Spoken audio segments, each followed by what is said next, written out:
arraché son portable au marché. Qu'est-ce qui se passe? Elle a dit au voleur.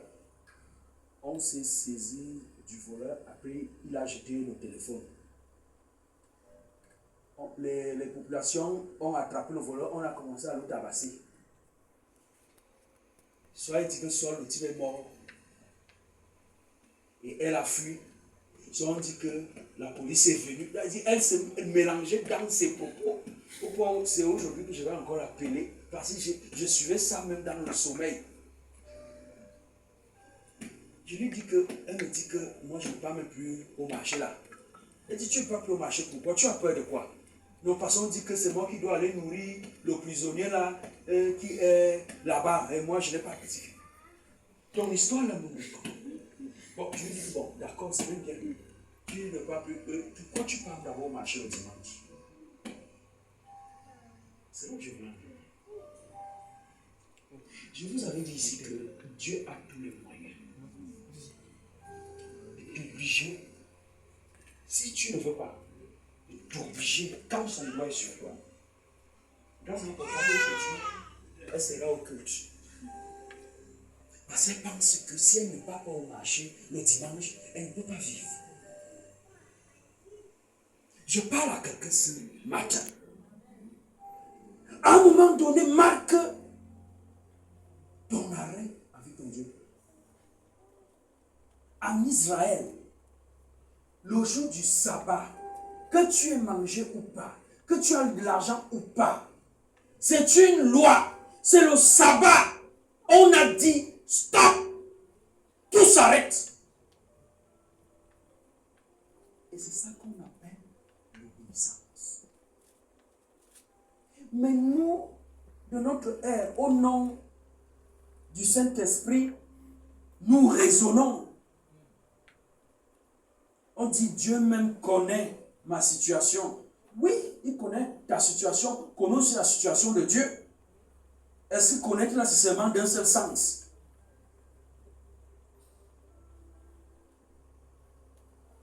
Quand je balaye mon regard à travers, je suis blessé de voir certains de mes enfants qui ne sont pas là. Je me demande où peuvent-ils être en ce moment? Pendant que Dieu est en train de parler, laissons que Dieu est en train de parler. Quelle est la part de Dieu dans ta vie? Dans les bruits, tu veux être élevé. Tu veux être promu. Tu voudrais que ta vie change. Je nous avais dit que la vie, si pour aller étudier, c'est ici. Moi, je dis, ah, je m'en vais étudier. Je vais arriver à étudier. Tu t'éloignes d'étudier. C'est ça la vie. Marquez un temps d'arrêt chaque dimanche. Dis-toi, je vais adorer le Seigneur. Ne cessez jamais d'adorer le Seigneur. C'est la raison de votre vie. C'est pour cela que tu es né. C'est pour cela que Dieu t'a permis que tu sois sur la terre. Pour l'adorer. Ne cesse jamais de le faire. Ne cesse jamais d'adorer le Seigneur.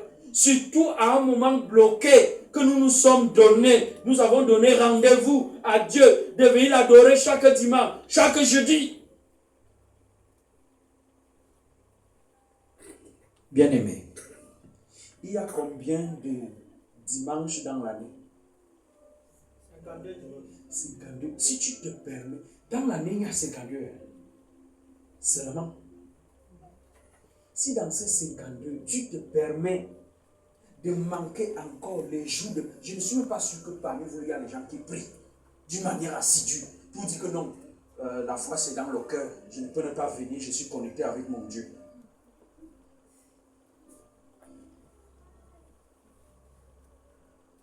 C'est pas vrai. Si dans 52 jours, 52 semaines, 52 dimanches, tu manques un, il y a un problème. C'est une batterie qui s'est déchargée, honorée. Tu décharges. Pour remplir ça, c'est difficile. Pour ramener ça à l'autre, c'est difficile. Les sorciers, je nous ai dit le dimanche passé, les sorciers, ils ne ratent jamais leur rendez-vous. Parce qu'il faut qu'ils soient toujours en charge pour aiguillonner les gens, pour tuer les gens. Parce que s'il n'est pas chargé, il ne peut pas être efficace. Toi aussi, si tu n'es pas chargé, tu ne peux pas bénir ta vie. Tu ne peux pas bénir tes enfants. Et le concret de bénir, c'est maudire. Si tu n'es pas chargé, tu ne peux pas bénir. Donc tu te maudis, même si tu dis des paroles de bénédiction. Et c'est ça que nous allons commencer à voir. Dès aujourd'hui, je vais juste introduire cet enseignement-là. Les hommes de Dieu qui passeront à partir d'aujourd'hui jusqu'à X parleront de ça. Nous allons parler de la bénédiction. Je vais l'introduire juste. Les gens parlent de bénédiction. On parle de bénédiction. Chacun se donne sa définition à elle. Chacun s'attribue. C'est normal. Parce que quand tu vas même dans les réseaux sociaux ou alors quand tu vas dans des dictionnaires, c'est chaque dictionnaire qui donne, n'est-ce pas, sa définition. Qu'est-ce que la bénédiction? Bien-aimés, il y a des personnes qui partent chercher ce qu'on appelle bénédiction chez des grands-parents. C'est bien. D'autres partent même parler aux tombes. J'ai suivi quelqu'un dans le taxi dire, moi quand j'ai des problèmes, je m'en vais au village, je m'en vais parler à la tombe de mon père. Je lui dis que toi, tu fais ça comment? Tu dors là alors que ma vie est en danger. Il parle, il fait ces rites là. Quand il ressort là, il ressort avec la solution. Je ne sais pas dans quel cas c'est possible. Les gens font des voyages, ils vont en Inde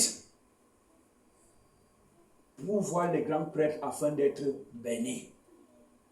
Les gens montent, ils descendent pour avoir cette denrée rare. Alléluia. Amen. Mais qu'est-ce que la Bible nous dit?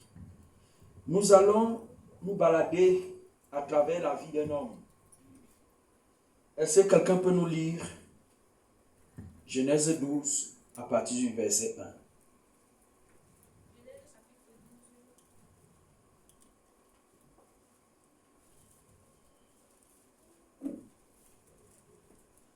À partir du verset 1. Oui. L'Éternel dit à Abraham, va-t'en de ton pays, de ta patrie, de la maison de ton père, dans le pays que je te montrerai. Je ferai de toi une grande nation et je te bénirai. Je rendrai ton nom grand et tu seras une source de bénédiction. Je bénirai ceux qui te béniront et je maudirai ceux qui te maudiront. Et toutes les familles de la terre seront bénies en toi. Amen. Applaudissons pour la parole de Dieu.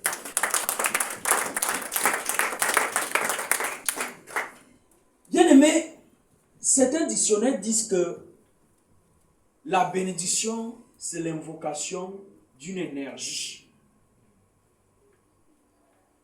C'est-à-dire, tu invoques une certaine énergie pour que ça vienne s'installer en toi. Alléluia. Mais ils ne sont pas très loin de la vérité.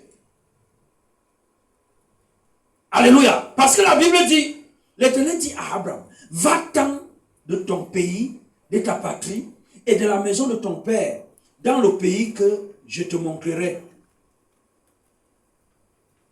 D'abord, le premier constat que nous devons faire ici, c'est quoi? C'est que Dieu dit à un homme, d'abord la question que nous devons nous poser, c'est qu'est-ce que Abraham a fait pour avoir la faveur de Dieu? Alléluia. Est-ce qu'on nous dit qu'Abraham a fait quelque chose pour que le sort tombe sur lui d'être un candidat sérieux pour la bénédiction céleste? Il n'a rien fait.